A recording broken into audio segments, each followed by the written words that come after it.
Okay, so creationists say that the world is around 6,000 years old and that a god created all life in the world exactly as it is today. They say the way that science theorizes the origin of life is too unlikely, too complex, and too random, so there must be a creator. Here is a very simplified explanation of why that idea is flawed and why the only place for the concept of a god as a creator of life on the planet to hide is in the rapidly filling gaps between scientific facts and theories. Oh yeah, and inside the delusional mind as well. This is the Earth. It's round, not flat, and it orbits a star we call the Sun, which is in a spiral galaxy we call the Milky Way, somewhere in the universe, which is really, really big. Now, there's a gap here in which the idea of God as a creator can hide, because we don't know how the universe got here. The Big Bang Theory runs into trouble in the very minute portions of a second just before the Big Bang occurred. Physicists are striving to understand what may have happened in that singularity, unlike creationists who say, "I understand." Fill the gap with God and call it a day.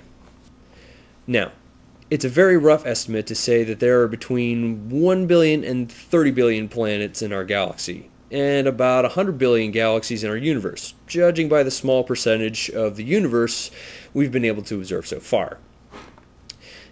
That means that a conservative estimate of the available planets in the universe is on the order of 10 to the 22nd planets, which is a really big number, so we'll use a billion planets as a very small number. The molecule of H2O, or water, is a combination of the two most abundant reactive atoms in the universe, hydrogen and oxygen.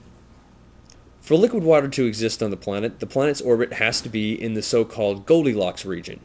Too close to its parent star, and it's too hot, and only water vapor will exist. Too far away, and it will all freeze. And both situations are an obstacle for life as we know it, for which liquid water is a necessity. It's a 1,000,000,000 to 1 chance that a planet would exist in the Goldilocks orbit around a star. And with at least 1 billion planets to choose from, there should be at least several billion planets that have an orbit in which liquid water can exist. If creationists are right, then that means at the very least 1 billion of these planets in the right orbit should have life on it, which is self-evident considering that we're standing on one and you're watching this video. This is called the anthropic principle. And since it can and has provided a satisfactory explanation for the existence of a life-friendly planet without using the idea of a creator, I'll move on to the formation of life as we know it. Scientific experiments have been able to produce almost all the basic primary building blocks of life. This was done by exposing a simulation of Earth's atmosphere, materials expelled by volcanic activity, and water to electrical impulses. Still other experiments have been conducted that have been able to show that molecules can self-replicate. Not only do these molecules self-replicate, but they also show a type of natural selection. The molecules that are able to use the available materials more efficiently replicate faster than the others do, and so become more prevalent and prolific. Here's another gap in which a creator can hide. However, there's not a big gap between the formation of a self-replicating molecule and a primitive self-replicating cell.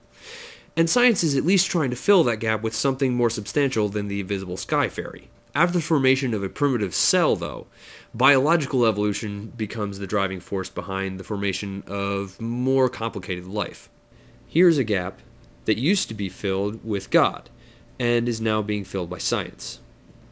How do you get from a primitive prokaryotic cell with no large organelles to a eukaryotic cell with a nucleus and large organelles? The answer is a process called endosymbiosis.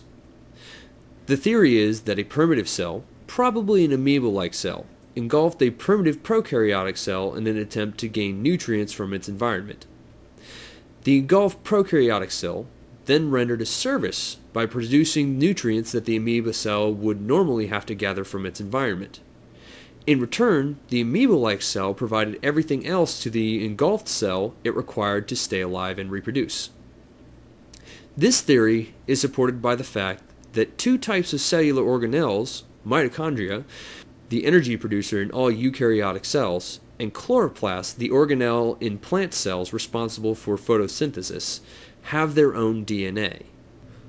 From here, scientific theory postulates very simply that eukaryotic cells start collecting in groups for mutual benefit and eventually organize into more and more complicated arrangements, specializing to perform specific functions so that cells in the group can benefit from each cell's unique capabilities, very similar to the concept of endosymbiosis we discussed earlier.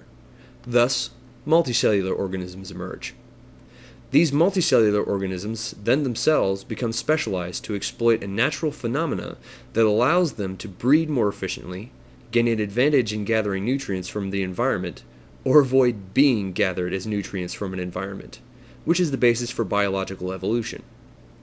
As I said before, this is an overly simplified video because everything I've said is based on hundreds of years of accumulated knowledge building on the ideas and information from earlier in history.